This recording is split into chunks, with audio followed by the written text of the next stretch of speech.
Hi friends, welcome to Renna சமையல். இன்றைக்கி என்ன சமையல் பார்க்க போகிறோன்னா, ரொம்ப சுவையான மட்டன் எலும்பு குழம்பு தான் பார்க்க போகிறோம். சூடான சாயத்தோட இந்த மட்டன் எலும்பு குழம்பு ஊற்றி சாப்பிட்றதுக்கு ரொம்ப சுவையாக இருக்கும். இட்லி தோசைக்கும் தொட்டு சாப்பிட்லாம். இந்த மட்டன் எலும்பு குழம்பு என்னோடய மாமியார் செய்வாங்க. வீடியோவை கடைசி வரையும் பாருங்கள். முக்கியமான ஒரு இன்க்ரீடியன்ட்ஸ் போடுவாங்க, அது ரொம்ப சுவையாக இருக்கும் இந்த மட்டன் குழம்புக்கு.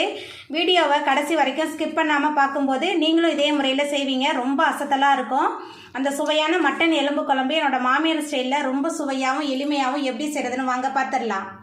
மட்டன் எலும்பு குழம்பு பண்ண போகிறோம். அதுக்கு முதல்ல 4 டேபிள் ஸ்பூன் அளவுக்கு எண்ணெய் சேர்த்துக்கலாம். எண்ணெய் சூடாகி வரட்டும். எண்ணெய் சூடாகி வந்துட்டு இதில் பட்டை, கிராம்பு, ஏலக்காய் 1 டேபிள் ஸ்பூன் அளவுக்கு சோம்பு சேர்த்துக்கலாம். பட்டை, கிராம்பு, ஏலக்காயெலாம் நல்லா பொரிய ஆரம்பிச்சிருச்சு. கொஞ்சமாக கருவேப்பிலை சேர்த்துக்கலாம். அதுக்கப்புறமா பொடியாக நறுக்கி வச்சுருக்கிற 3 பெரிய வெங்காயம் சேர்த்துக்கலாம். வெங்காயம் சேர்த்துட்டு நல்லா வதக்கி விட்டுடலாம்.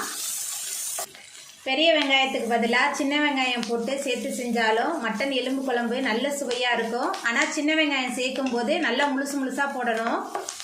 நம்ம சேர்த்த பெரிய வெங்காயம் நல்லா வதங்கி வந்துருச்சு. அதுக்கப்புறமா ஒரு தக்காளி பழம் பொடியாக நறுக்கி வச்சுருக்கிறேன். தக்காளி பழம் சேர்த்துக்கலாம். தக்காளி பழம் சேர்த்துட்டு நல்லா வதக்கி விட்டுடலாம். தக்காளி பழம் சேர்த்துட்டு நல்லா கலந்து விட்டு வதக்கியாச்சு. அதுக்கப்புறமா 2 பச்சை மிளகாவை கீறி வச்சுருக்கேன். பச்சை மிளகாய் சேர்த்துக்கலாம். கூடவே 2 டேபிள் ஸ்பூன் அளவுக்கு இஞ்சி பூண்டு விழுது எல்லாத்தையும் சேர்த்துட்டு மறுபடியும் நல்லா வதக்கி விட்டுடலாம். வெங்காயம் தக்காளி நல்லா வதங்கி இஞ்சி பூண்டோட பச்சை வாசனை போகணும், அது வரைக்கும் நல்லா வதக்கிடலாம். வெங்காயம் தக்காளிலாம் நல்லா வதங்கி இஞ்சி பூண்டோட பச்சை வாசனை போயிடுச்சு. அதுக்கப்புறமா நம்ம சுத்தம் பண்ணி வச்சுருக்கிற மட்டன் எலும்பு சேர்த்துக்கலாம். நான் 1/2 கிலோ அளவுக்கு மட்டன் எலும்பு எடுத்திருக்கேன். மட்டன் எலும்பு சேர்த்துட்டு நல்லா கலந்து விட்டுடலாம். இந்த மாதிரி எண்ணெயில் நல்லா வதக்கி செய்யும்போது மட்டன் எலும்பு குழம்பு நல்ல சுவையாக இருக்கும். நல்லா வதக்கி விட்டுடலாம். மட்டன் எலும்பு சேர்த்துட்டு நல்லா கலந்து விட்டு வதக்கியாச்சு. இப்போ இதில் மசாலா தூள்லாம் சேர்த்துக்கலாம். 4 டேபிள் ஸ்பூன் அளவுக்கு குழம்பு மிளகாய் தூள் சேர்க்குறேன். வீட்லேயே ரெடி பண்ண மட்டன் மசாலா 2 டேபிள் ஸ்பூன். கொஞ்சமாக மஞ்சத்தூள் சேர்த்துக்கலாம். குழம்புக்கு தேவையான அளவுக்கு உப்பு சேர்த்துக்கலாம்.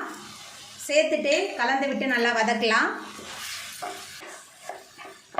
மசாலா மட்டன்லாம் சேர்த்துட்டு நல்லா கலந்து விட்டு வதக்கியாச்சு. இப்போ இதில் மட்டன் வேகிறதுக்கு தேவையான அளவுக்கு தண்ணி சேர்த்துக்கலாம். தண்ணி சேர்த்துட்டு நல்லா கலந்து விட்டுறலாம்.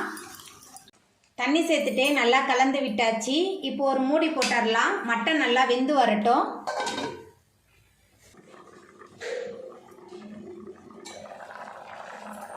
திறக்கும் போதே நல்லா கமகமன் வாசனையாக இருக்குது.